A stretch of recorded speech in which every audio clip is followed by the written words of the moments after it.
Treneri, retai kada derbiai baigėsi tokiais rezultatais ir turbūt netokio rezultato tikėjotės ir netokiam rezultatui ruošėte. Na, be abejo, tikrai niekas čia nevažiavo ir neplanavo atvažiuoti ir tai pralošti. Tai esame nusivylę, nes tai ką padarėme šį sezoną, nuo birželio mėnesio taip vijome Šiaulius, jau priartėjome, vienas taškas liko ir ateiti svarbiausias rungtynės sezono ir aš kalbu apie atsakomybę.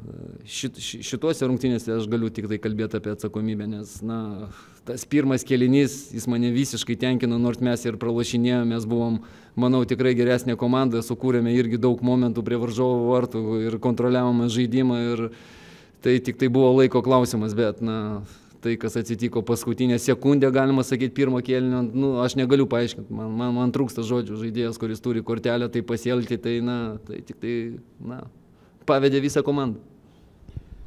Taip, antrajame kėlinyje jau teko žaisti be vieno žaidėjo, ir turbūt jau ir tai buvo sunki situacija be vieno, bet labai greitai ir antras įvartis praleistas. Kas ten nutiko, jūsų nuomonė?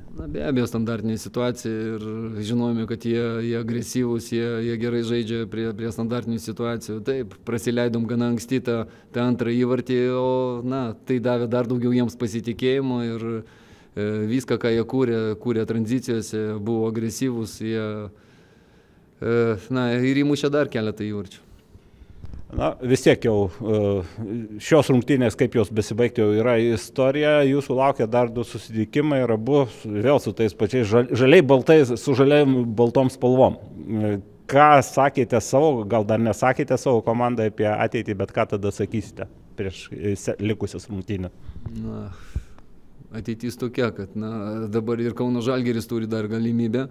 Ir 3 komandos vėl kovoja ir daug kas priklausys nuo rungtynių, kaip susiklostys rytoj, kaip Šiauliai sužais su Panevėžiu. Tai aš vis tiek manau, kad svarbiausia būtų tai, kad atsirasti tose paskutinėse rungtynėse ir jos kažką tai lemtų. Tada jau žiūrėsim.